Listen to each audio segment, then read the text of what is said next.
नमस्कार। इस अंक में आप सभी का बहुत बहुत स्वागत है। संसद में अपने जवाब से निराश करने के बाद देश के शिक्षा मंत्री श्री धर्मेंद्र प्रधान जी पश्चिम बंगाल के चुनाव में फिर से एक बार टेट का मुद्दा उठाया है। अपने इस भाषण में शिक्षा मंत्री ने शिक्षकों के घाव पर थोड़ा मरहम लगाने का प्रयास किया है। अपने भाषण में टेट को लेकर शिक्षकों के लिए उन्होंने क्या कहा है, पहले एक बार इसका क्लिप हम लोग देख लेते हैं। टेट के बारे में मेरे को कहा, मैं जानता हूं, मैं आपके कष्ट को समझता हूं। मित्रों, पिछले सरकारों की गलत नीतियों के कारण आज देश में एक अभावनीय परिस्थिति बनी। यह मामला कोर्ट के सामने है, लेकिन मैं जिम्मेवारी लेकर कहता हूं, आप यहां की सत्ता परिवर्तन करिए, राज्य सरकार बनवाइए, हम टेट से प्रभावित शिक्षकों के लिए कुछ ना कुछ रास्ता निकालेंगे, कुछ ना कुछ मार्ग हम निकालेंगे। जैसा कि हम लोगों ने देखा कि शिक्षकों के ऊपर जो टेट की समस्या उत्पन्न हुई है, उसकी जिम्मेदारी पिछली सरकार पर सौंपने का प्रयास किया गया है। आरटीई एक्ट और शिक्षकों के लिए न्यूनतम योग्यता टेट कांग्रेस की पिछली सरकार में जरूर लागू हुआ था, लेकिन शिक्षकों के लिए टेट का मुख्य समस्या उत्पन्न हुआ 2017 के संशोधन से और 1 सितंबर 2025 के सुप्रीम कोर्ट के निर्णय से, जिसका जिक्र उन्होंने अपने भाषण में नहीं किया। अपने इस चुनावी भाषण में शिक्षकों को राहत देने की बात उन्होंने अवश्य की, लेकिन किस प्रकार से शिक्षकों को राहत दिलाएंगे, इसकी कोई स्पष्ट जानकारी उन्होंने नहीं दी। नए नियुक्त शिक्षकों के लिए और सेवारत शिक्षकों के लिए न्यूनतम योग्यता की नीति सरकार के लिए क्या है? 2017 के संशोधन का क्या उद्देश्य है? इसका कोई खुलासा इस भाषण में नहीं किया गया। कहने का तात्पर्य यह है कि धर्मेंद्र प्रधान जी, जो हमारे देश के शिक्षा मंत्री हैं, उन्होंने यह नहीं बताया कि आखिर इस कानून का क्या उद्देश्य है।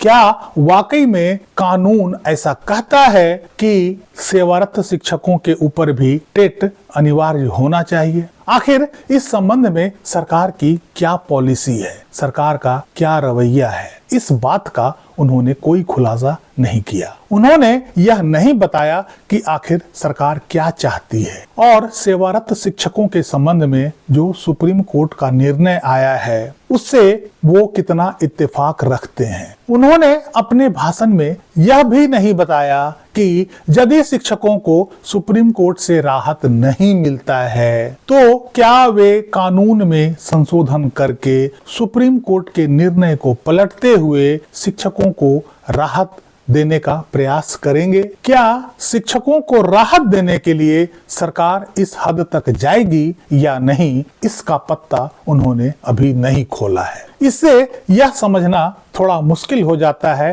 कि क्या सरकार वाकई में शिक्षकों की समस्या को लेकर गंभीर है या यह एक आश्वासन मात्र है और शिक्षकों के लिए एक जुमला मात्र है। वैसे भी यह सरकार जुमलों के लिए प्रसिद्ध है। इस वर्ष लगभग 5 राज्यों में चुनाव होने हैं और 5 राज्य का चुनाव बहुत ही अहम है। यूजीसी के मुद्दे पर सरकार पहले ही पिट चुकी है और केंद्र की बीजेपी सरकार के वोट बैंक में पहले ही डेंट लग चुका है। ऐसे में शिक्षकों का टेट का मुद्दा चुनावी दृष्टिकोण से बहुत महत्वपूर्ण हो जाता है। यदि ये शिक्षक भी सरकार से विमुख हो गए तो चुनाव में केंद्र की बीजेपी सरकार को बड़ा नुकसान हो सकता है। इसलिए सरकार को कोई न कोई ठोस कदम अवश्य उठाना होगा ताकि शिक्षकों का एक बड़ा वर्ग उनसे विमुख ना हो। सरकार को शिक्षकों के लिए कोई ठोस आश्वासन देना होगा, कोई मजबूत साक्ष्य देना होगा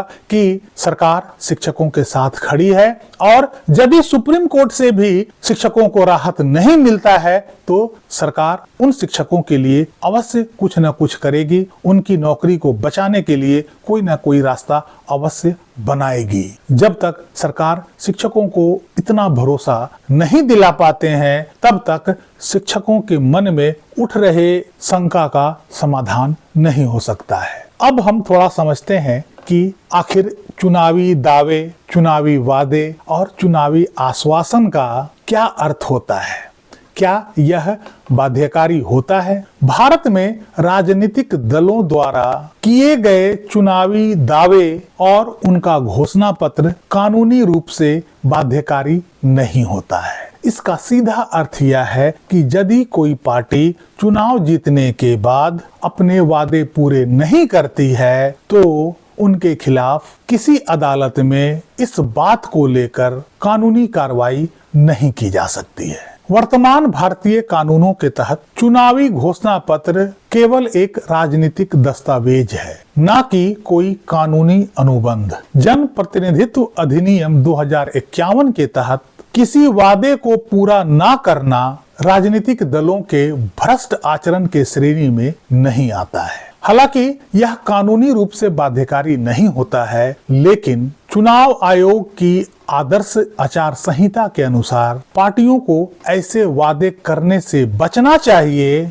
जो मतदाताओं को अनुचित रूप से प्रभावित करते हों। सुप्रीम कोर्ट ने कई मौकों पर ऐसा कहा है कि वे राजनीतिक दलों को उनके वादा पूरा करने के लिए मजबूर नहीं कर सकते हैं। तो आखिर हमारे शिक्षा मंत्री धर्मेंद्र प्रधान जी के चुनावी दावे, चुनावी वादे और शिक्षकों के लिए जो बातें कही है उसका अर्थ क्या है और उसका महत्व क्या है? आखिर शिक्षक कैसे उन पर भरोसा कर ले कि चुनाव जीतने के बाद शिक्षकों को वो राहत देने के लिए रास्ता निकालेंगे?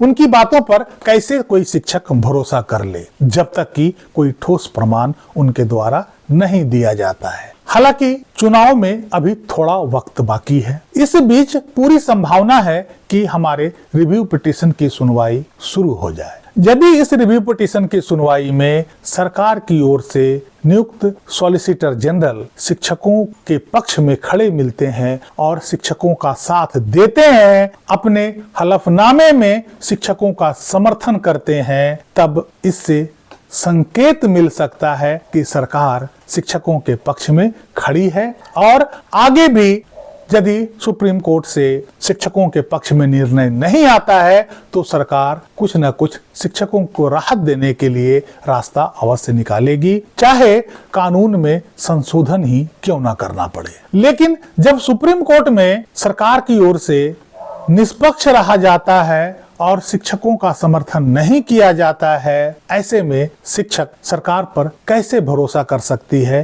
कि आगे आने वाला समय में सरकार उन्हें राहत देगी? इन सारी बातों का खुलासा रिव्यू पिटीशन की सुनवाई के दौरान होने की पूरी संभावना है। यदि सरकार सुप्रीम कोर्ट में शिक्षकों के साथ खड़ी मिलती है तो ज्यादा संभावना है कि शिक्षकों को सुप्रीम कोर्ट से ही राहत मिल जाए। इसलिए सरकार का सुप्रीम कोर्ट में शिक्षकों के साथ खड़ा होना बहुत मायने रखता है, बहुत प्रभाव डालने का क्षमता रखता है। अब रिव्यू पिटीशन की सुनवाई इस महीने के अंत तक होने की संभावना है और हम देखेंगे कि आखिर सरकार जो संसद से बाहर शिक्षकों को आश्वासन दे रही है, शिक्षकों के समर्थन में खड़ी है, क्या वो सुप्रीम कोर्ट के अंदर भी इसी बात को दोहराती है या उसका सुप्रीम कोर्ट में स्टैंड अलग होता है? इसी से सरकार की नीयत का खुलासा हो जाएगा, सरकार की नीतियों का भी पता चल जाएगा। इस बात के प्रमाण के लिए